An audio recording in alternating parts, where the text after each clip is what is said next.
So what was it I'd done? It was the first match of the day interview I'd done was at Everton, actually, and it was when Everton lost to Southampton.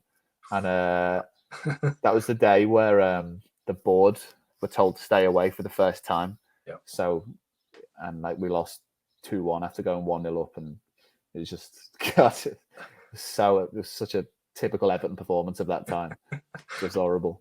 And then I had to interview Frank Lampard afterwards. And the general rule of thumb for these post-match interviews, which I didn't know about, is that the managers never are never more than 20 minutes, are never any later than 20 minutes after the full-time whistle to come down and do the press interviews afterwards. And Frank Lampard was 45 minutes after the full-time whistle.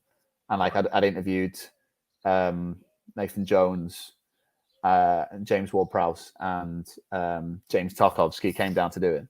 And they came within the time, but like Tarkowski was giving me like one-word answers. Like he was not happy at all. Didn't even make match of the day, I don't think. No.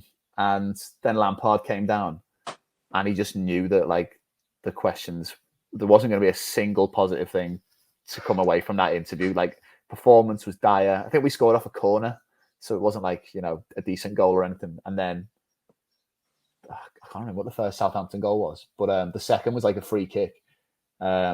And there was just nothing to come out of it. I was going to ask him about, because he only asked like 3 questions, right? Right.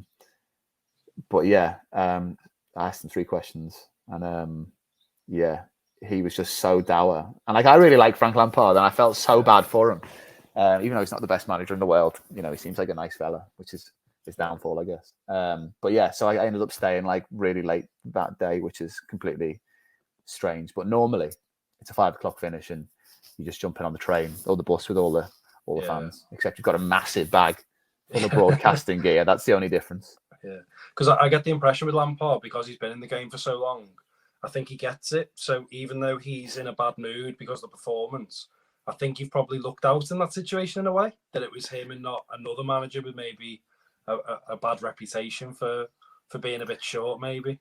Yeah, definitely. You know, if you were like talking to Guardiola or something after they'd lost, then that would just be, you know, absolute agony to do that. Or like, you know, Sean Dyche has got like a bit of wit about him as well, hasn't he? Yeah. And, you know, say, you know, Everton got pumped 4-0 or something like that. Like I'd hate to interview Sean Dyche after that. You know, he seems to find a positive always, Dyche, out of something.